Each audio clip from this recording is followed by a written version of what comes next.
wanna be free. After more than 30 years of career playing ska rocksteady, you're still one of the biggest names of punk rock hardcore festival as Rebellion, Black Rock. First of all, are you also fans of punk rock genre? I'm definitely a punk fan. Yeah. I can't really speak for Dave. I'm very selectively a fan. Which bands do you love? Do you listen? Oh, I have to say I was sad that I missed Agnostic Front as I was sitting Okay. here. But we were on a festival with the Damned recently with GBH. That was amazing. The Damned were like as good as they've ever been. Insane. GBH, as good as when I saw them 20 years ago. Yeah, I mean, I'm a punk fan. Okay, like us. Yeah. And when you start at the beginning, I guess you were in this scene thanks to Hellcat Records. Your first records came out in this record. And how is the feeling now about your being in this scene, in the punk rock scene? I think it was a lucky break for us to to link up with Hellcat at that time. I mean, when we started, the ska scene and the reggae scene in New York was very connected to the punk scene. I think people were not very, they weren't stuck in one scene. Right. You'd see people at different shows. Maybe there'd be a rockabilly show. The same kids that came to the ska show would be at the rockabilly show. They'd be at the reggae show. They'd be at the punk show. We were all just music fans. Okay. And I think the Slackers have always attracted music fans, people that just have open minds. Okay. And we've been lucky. Our fans kind of grow with us. Okay. If we start in one place and move to another, we start off a little jazzy, we get a little more punk, we back it up, we get a little more reggae, we get a little progressive, we get a little traditional. Everybody seems to kind of ebb and flow. I think we're very in touch with our crowd that way. Okay, thank Knock you. on wood. Yeah. Yeah. With such a longer career, you have experienced every crisis, every rebirth of the music business, but also socio-political crisis. When was the best moment, do you think, for your career? And there was moments that made you give up, you stop. Well, nothing has made us stop it. So we're still here. Okay. So we're still here. But I mean, it's like I felt like a lot of times we were tested and we had to improvise and think on our feet to be able to keep going. We've had a lot of those moments over the years. I mean, the most recent one being COVID, which tried to silence us. And so for us, I think it was finding a way safely and responsibly to keep playing and keep music alive and keep important, because it was like trying to take away one of the things that was most valuable to us. So we figured out ways to do live streams.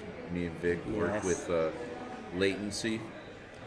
We discovered all sorts of technological. We discovered a technological hack. Yeah, so all sorts of we things. could give the illusion that we were playing in the same time. We were playing in the same time. We figured out a way to play in the same time, but it's a crazy. We walked into the woods together. Yeah, we played so that we could social distance and play together and live stream. We played out in the woods. There was a time the guy.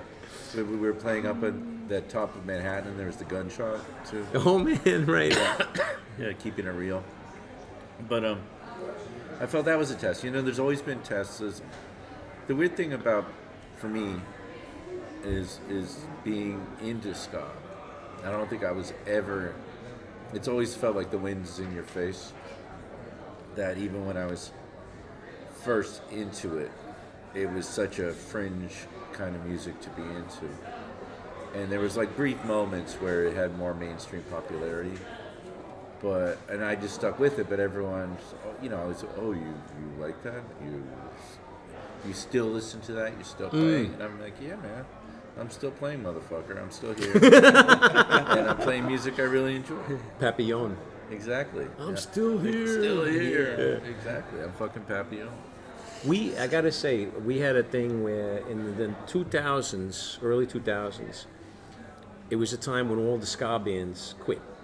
And they said, well, it's not popular anymore, it's the end.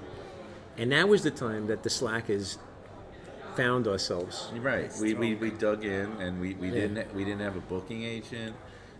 Our label was kind of ambivalent about us, so we just had to fucking get back to roots, figure out like a way to do things, and we created our own infrastructure. Yeah. So it's different. It's like now we work with Pirates Press, and we work great with them, but we have our own internal infrastructure. That was the thing. The good thing we built. Yeah. In the early 2000s, was we built our own thing. We built our own scene. We built our own vibe. Because it's just like we literally would go out and play shows just by ourselves. We would just like, do all this stuff, and you can't. Once you build something, people can't take it away from you. That it's you. Okay. You can give it away, but you can't. They can't take it if you don't want them to. Yeah. It's yours. You made it. Cool. I was very struck by State House lyrics. Yeah. For the simplicity with which it speaks of such a divisive issue for the United States. Is it difficult for us to understand what is happening overseas? I don't. Can you tell us what the overall mood is like now? Well, the United States is very divided. I mean, but I think we have a lot of the same problems that every industrialized society has right now. A lot of we have the same problems as Brazil. We have the same problems as Italy. And it's basically we're going through a time of huge economic turmoil and environmental turmoil. And as a result, there's a conservative, I'll say fascist, 30% in the country, a good chunk of the country has basically joined some sort of conservative personality cult. Yeah, right wing. Right wing, and whether it's overtly fascist or just fascist sympathetic, and they're dangerous. Yeah. Because that 30%, Hitler never really got past 30%. That was his best, when he had, open elections, he got it like 33, but he won with 33. So it's like, that's the danger for democracies and stuff, and as we've seen in the States, in Brazil, Hungary. Italy, Hungary, all the different directions you can go. And so, it's like, I think State House is just lots of the same stuff, and there's my family's pretty diverse, right? So I have some Southerners in my family tree, and like they were actually on the border of the South, so they were divided. Half of them are for the Union, and half of them for the Confederacy. It's what they call it brother versus brother, Civil War, and it's still very alive, in their thinking. I mean, your grandfather might have had a Confederate flag in his house somewhere. Well, he was part of a group called the Confederate Air Force, but you see, the joke is that the Hillyards all fought for the Union. So but that's the thing. It's like people identified. That's what I wrote that song about, Ulysses. Oh yeah. I wrote a song called Ulysses, and it was about I found out that I had a relative who was named Ulysses Grant Hilliard. Yeah. And he died young, and so I sort of made up a story about him being shot by his brothers because he had too righteous a name, and they were all jealous. So, but that's what I felt like. It's a lot of people get caught up in, and I'll say white people especially are probably the worst at it. They get caught up in that's something that's really valuable to them.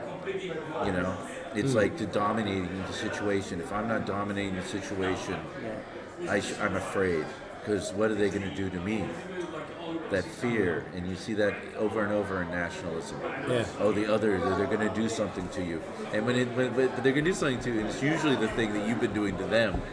Yeah. Over and over and over. So it's frustrating. People get attached to the Confederate flag, which is complete bullshit, because they didn't even use it in the Civil War. It was Yeah. after it became what it was. It was actually not a major flag in the Civil War. Right. You know, so it's people got it became the symbol against civil rights in the '60s. That's so what that's the what the song's song's about. The You know, the thing too is that when I wrote the song originally with Rancid. I wrote it for Rancid, and then they all wrote verses. They all took a verse, and so I had the chorus. I had a couple of ideas, and then Tim wrote a verse, and Lars wrote a verse. And at the time, conspiracy theories belonged to the punks. You know, it wasn't a right-wing thing only. It was a punk rocker thing to say, yeah, I don't think they actually landed on the moon. You know, I think it was it's all made up, or you know, Kennedy assassination. You know, so we really, I don't know. I felt like it was time to write whatever it was. What's going on in there? Disco party. Maybe use. Yeah. Okay. pump. Yeah, I go to. A question. The remix part of the interview. Yes, the remix. I ask to write a question by a friend who lives in New York. He is a fan, of course. He lives and works in New York as a tour guide.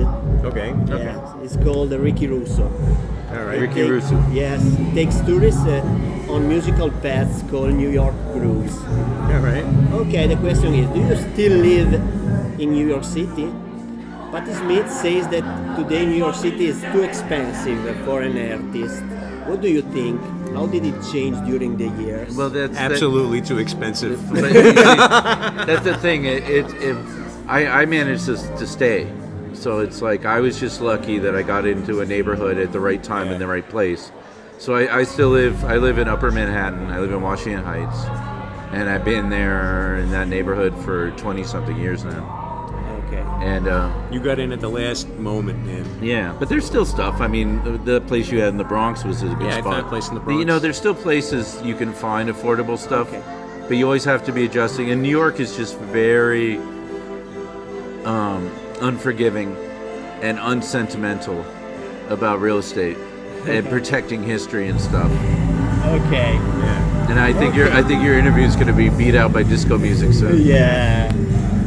Let's try another one. We do another one, the last one. Yesterday you played in a small club in Verona. Yeah. Oh, yeah. And today on a big stage. How do you feel about these different situations? Well, I mean, yesterday wasn't that small. It was like I think there was around 300 to 400 people there, and it was circular, so they were all around us. Yeah, we It were was ba- surrounded. It was basically like a backyard of a trattoria, and it was like, yeah, it was just a great. It was like a country, and people just country vibe. People came to party. Yeah, it was a great gig. It was a great gig, but today was also bigger, but it also just felt really good vibes from the people too, and like a community vibe, even in a big, which is rare in a bigger festival. Sometimes, you know, big festivals become about the security and the. Yeah. Yes. And this was just like the security was really pretty chill. Very chill. If anything, they came up a couple times like, you know, maybe you're gonna hurt yourself. You maybe should. I was saying the best thing is that they have a little step in Right. front of the stage, Yes, yes. so that if you want to stage dive or you want to do something, you're not going to mess anything up. The solution. It's a great of all the solution. problems. Yes. I was like, this is great. No barrier. Yeah. It's fantastic. Right, but also people were looking out for each other. They had kids. Yeah, there were kids A in lot of front. kids. It's kids Yeah. stage diving in there, good. and people were taking care of you, making sure they weren't falling. So you know, it's like everybody was looking out for each other. Yeah, so it's nice. Yeah, it's nice. Okay. Thank you, guys. Yeah. I only want to